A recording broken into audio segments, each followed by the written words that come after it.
The Illuminate Arts and Faith Conference in Chattanooga, Tennessee wants to help you find your tribe.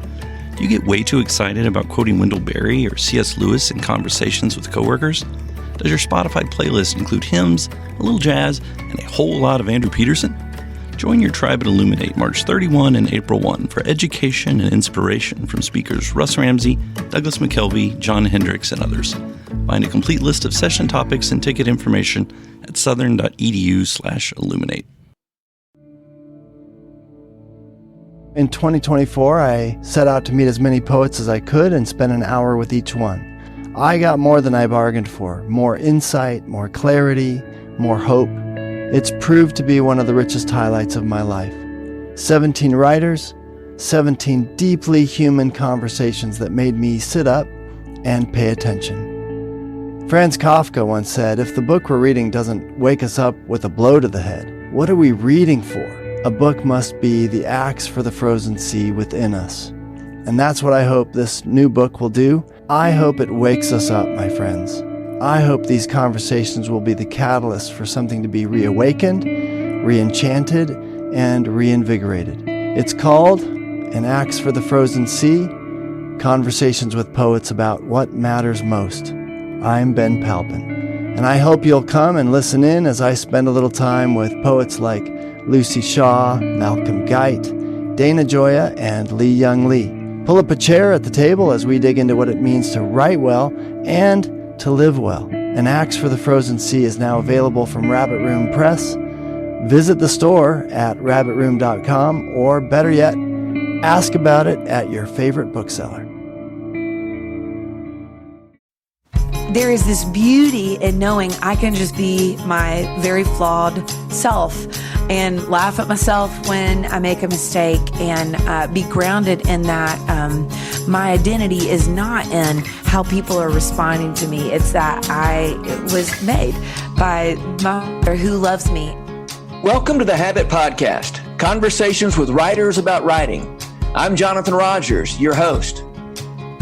Ellie Holcomb has just released a new solo album called Canyon, which she says is about a deeper sorrow, a higher hope, and the brokenness that is integral to our humanity.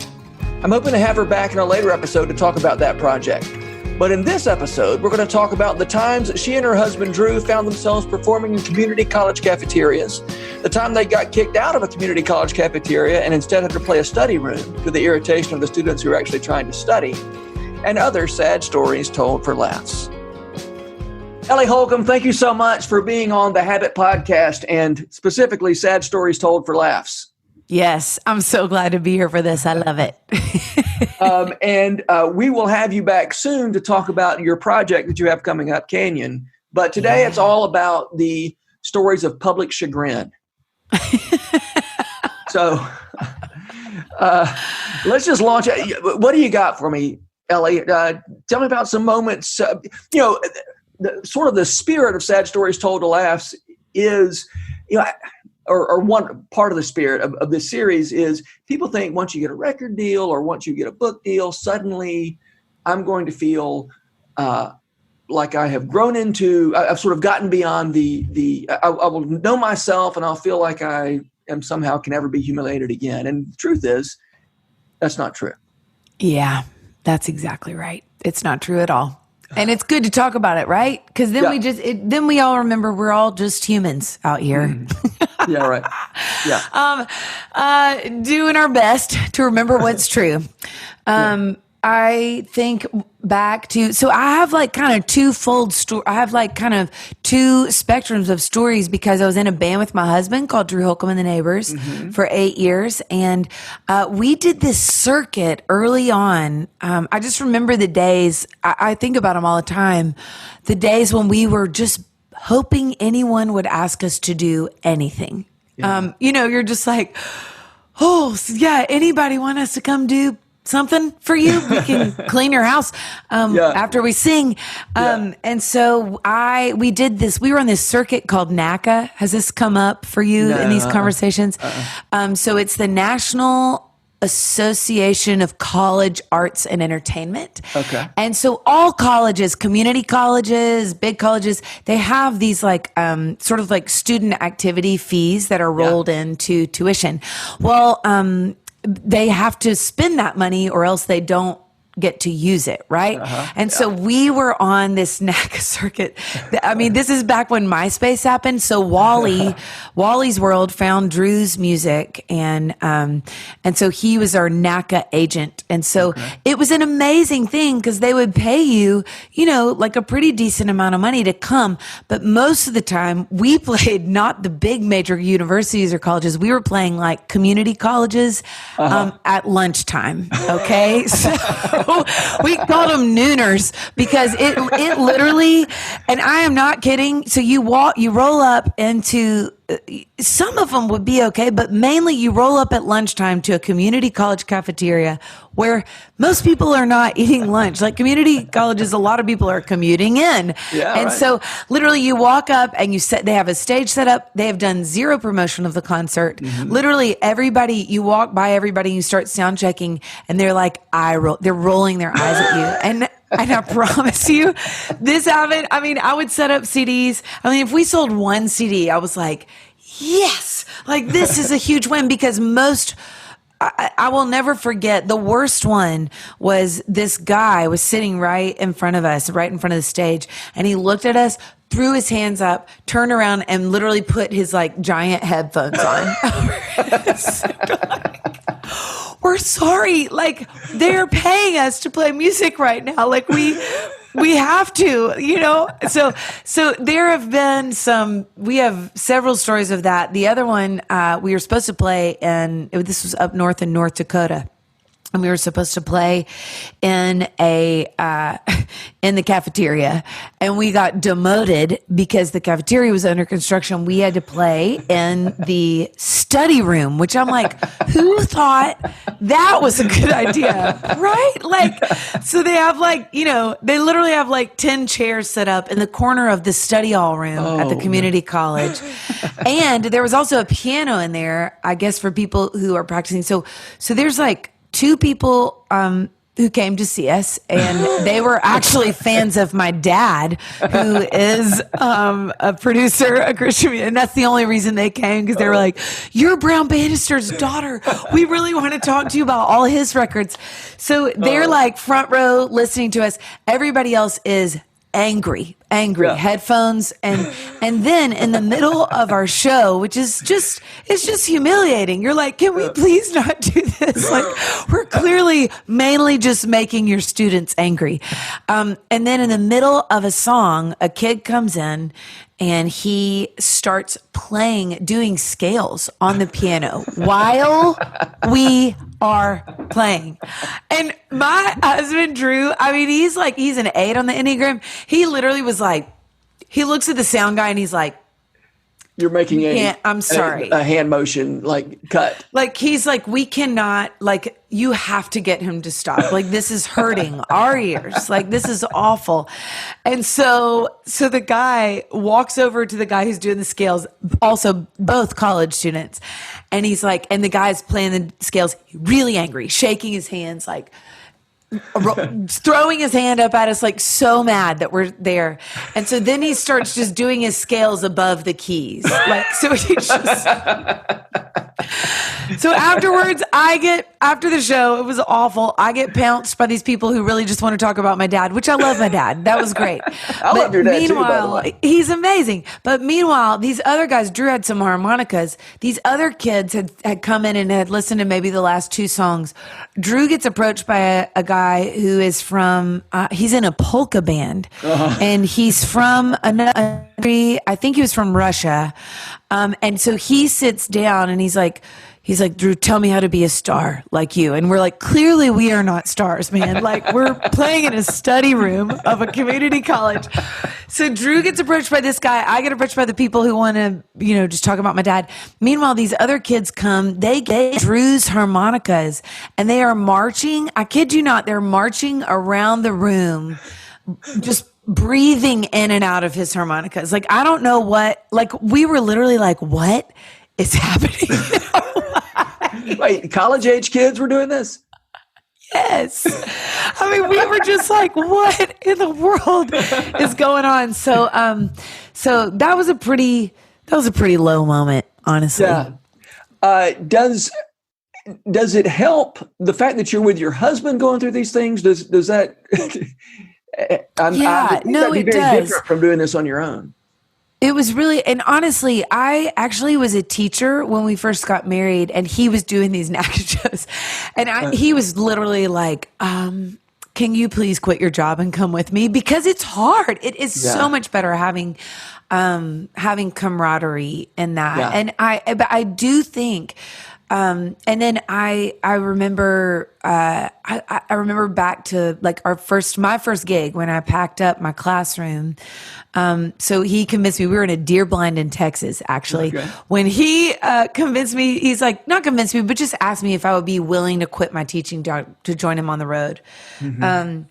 And my first thing that we did, we packed up and we went to Young Life Camp.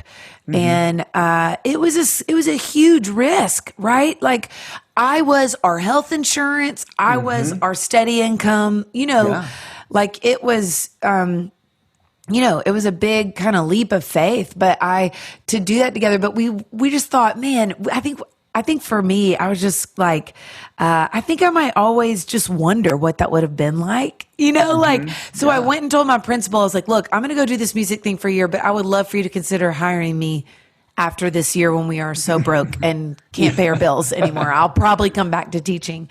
And so when we packed up our bags, we went to Young Life Camp for that first week. And are you familiar with Young Life? Sure. The evangelical kind of parachurch organization that believes every kid, everywhere deserves to hear the gospel in a way that they can kind of understand it and have a chance to respond to that. And so they bring in musicians, and we were playing, we didn't know how we were going to like pay our rent for the month. So we got like a friend to come live in our place. And really, you don't get paid. You're volunteering to be there for a month. And so, they're like, but you can sell CDs in the store. So hopefully, you can sell enough to make ends meet. They're feeding us there. So that was good. Mm-hmm. Yeah, right. But I will never forget that first week. It was so amazing because I had always loved music. I'd always known that it was a bridge builder. Like I was like a bad version of Taylor Swift in college because I was writing songs about my heart getting broken, and I would sing them in the dorm room stairwells, and they echo because I didn't want to wake up my roommate, but it also sounds really good in there because it echoes. Yeah, right. But inevitably what would happen is girls would they would sit down, not all the time sober. In fact, usually not late at night.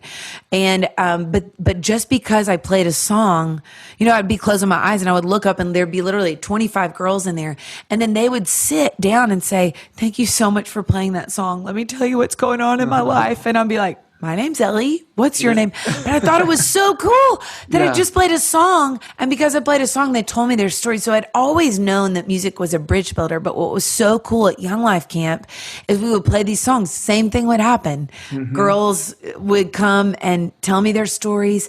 But at Young Life Camp, all of a sudden there was this connection of music and bridge building of our stories, but then pointing to the ultimate bridge builder, Jesus. And I called my mom and dad after that first week. It was this both-in experience because I was like, I am firing on all cylinders. Like I am alive right now. And I'm just so grateful to be a part of this.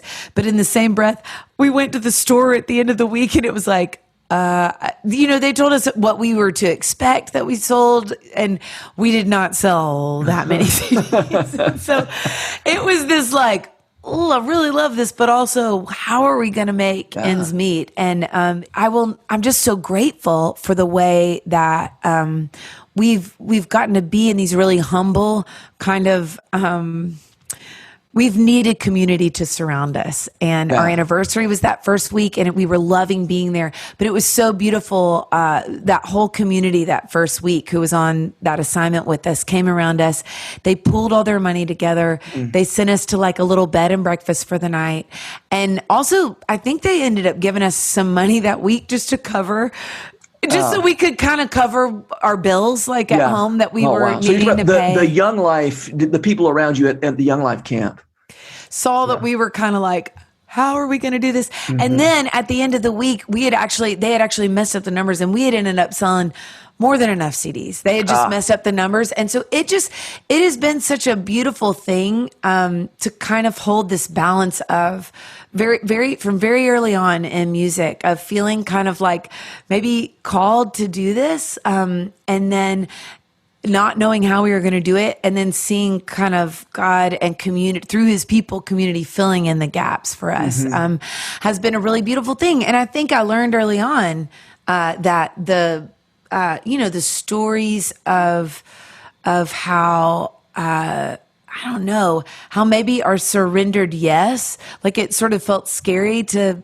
leave teaching job consistency, felt like Indiana Jones, like in that scene when he's getting ready to step out into his certain death.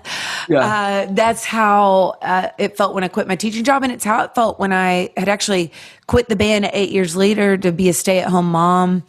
And then since God saying, would you be willing to do your own music? I'd started writing scripture and to song, to remind my own weary heart. And I was like, oh, that scares me to death. No, I am not going to go do that. I've been in counseling. I'm learning to be freed up, and I just would like to be free here in the privacy of my own home, not on a stage, Yeah, and right. so, but it has been so beautiful to see surrendered yeses, to see provision, kind of the ground coming up beneath our feet, has been a really, really beautiful thing. And we learned early on that it's not all about us, and I'm really, really grateful for that. At Young Life, you're kind of using music to help tell a story that's a lot bigger than you, the story of the gospel. And so I love this idea that we're just one part of the story, and that has been a beautiful start. Yeah. Yeah. And I think, especially performers, even more than writers, it is this strange tension between you are the person who is there being looked at, and you're trying, and as you said, you're really there as part of a bigger story. It looks like you're there. It looks like if somebody sort of wanders in, it looks like you're the story. Yeah, that's just right. from the looks of things, right? Yep. And spotlight's on you. Yeah, that's right. Yeah. Until the guitar solo, and then maybe it's off on the guitars for a little while. And then it's on the guitar, yeah. But I'll never forget, because those were hard years. I mean, humbling years. And they were years. It wasn't like this one month we did this. But I remember there was another girl that was on the NACA circuit, and we did, there's this really great spot, Eddie's Attic in Atlanta. And she and her husband played these college shows too. And we were like, how's it going? She's like, it's going. A lot of NACA shows. And we're like, whew, crazy, right? Like, and she was like, yeah, it is really crazy.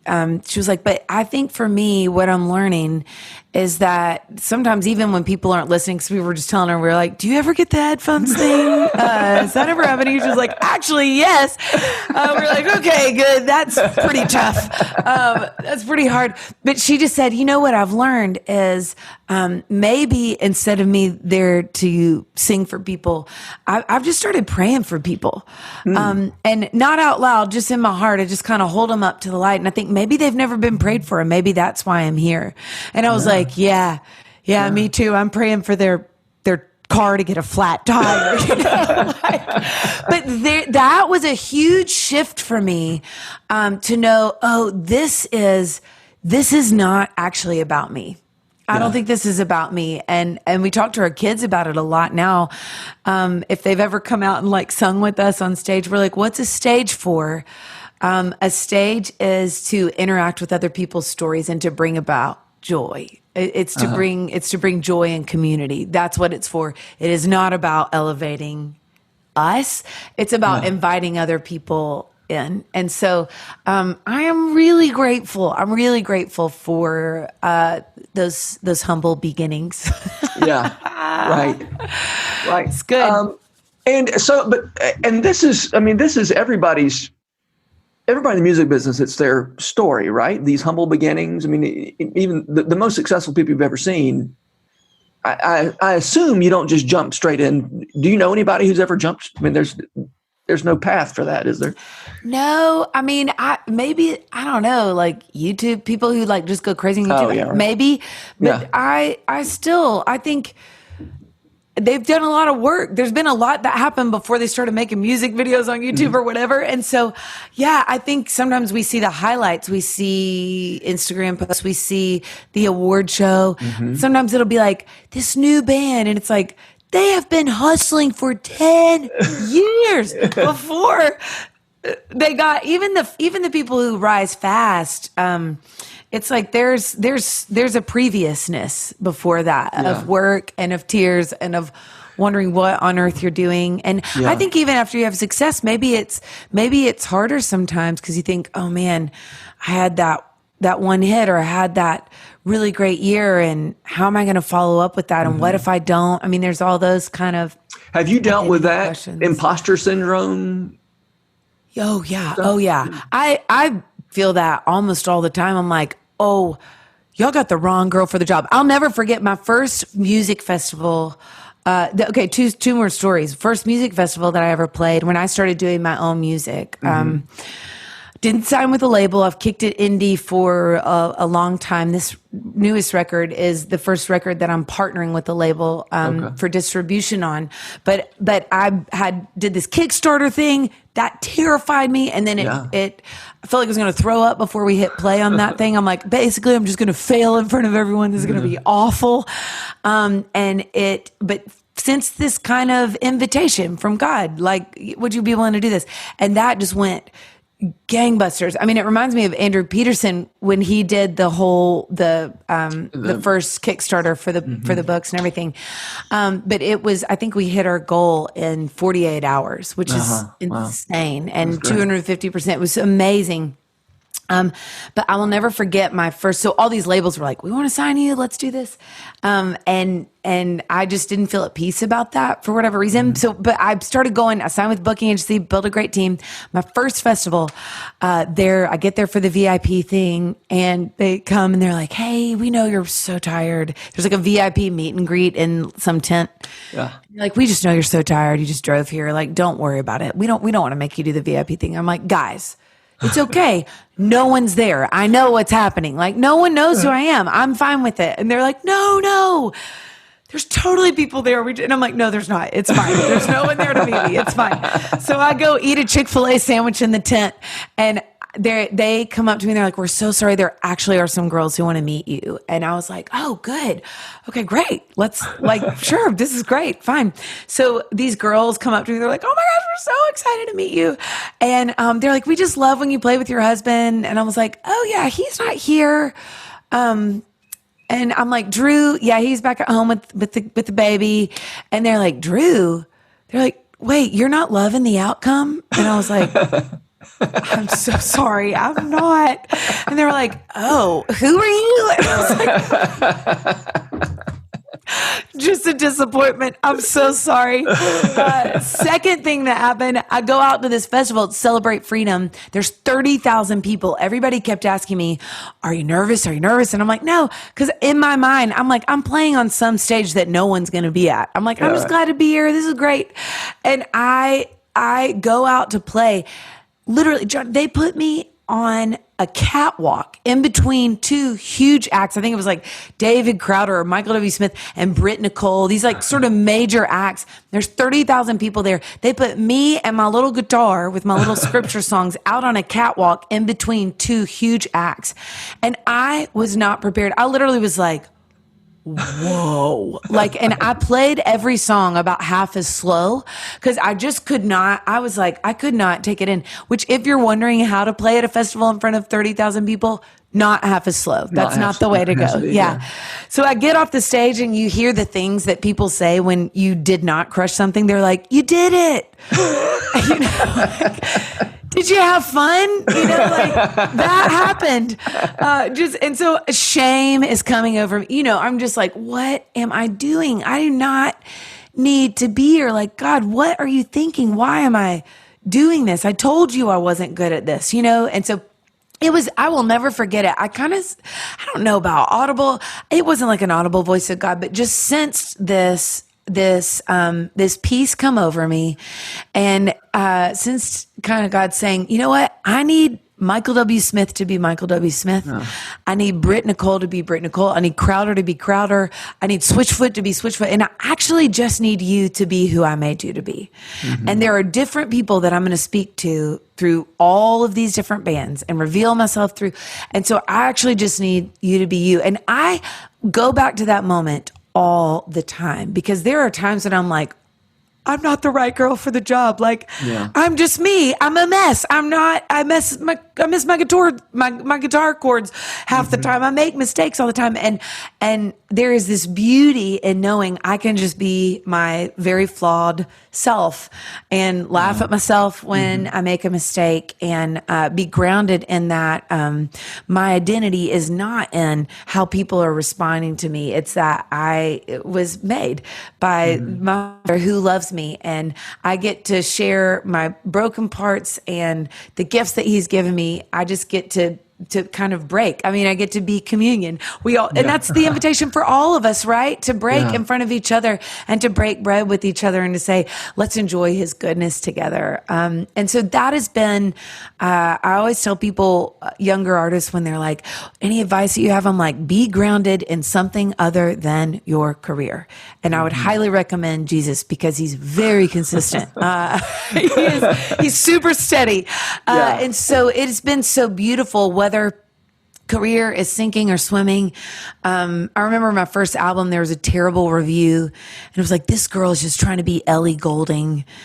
And I was like, it's literally me and an acoustic guitar, my first EP. And I was like, I think actually the only thing I have in common with her is just my name. I'm sorry. I didn't choose that. But the shame storms that come in and the lies that you start believing are, I mean, crazy. They're crazy. And so it's been really beautiful to kind of come back to that identity thing. And this idea that Jeff Tweedy says it like this. He's the Wilco. He's in Wilco. And he says, we go to see live music. We go to concerts so we can suffer together. And so there is just this sense of a beautiful invitation. And I think that's what songs have always done for me, that there's a shared sense of humanity. And so if I can kind of stay there, it's a good day. Yeah. Well, Ellie Holcomb, I'm so glad that you do what you do.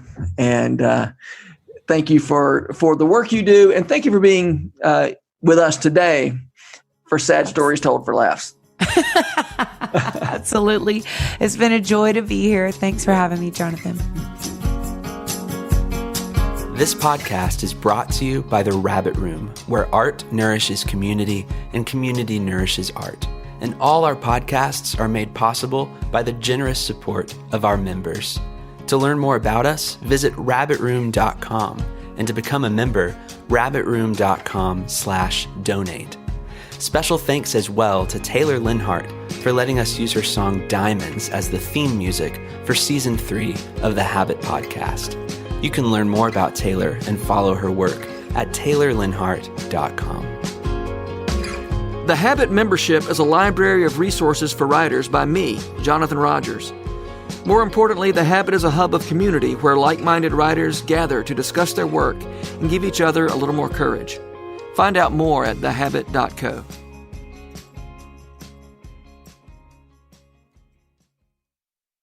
If you've enjoyed this podcast episode, consider joining the Rabbit Room membership. Your membership helps sustain this community, funding everything from publishing and podcasts and theater productions to events and programs that support artists who create with a Christ-centered vision. We'd love to have you on board. Learn more at rabbitroom.com/member.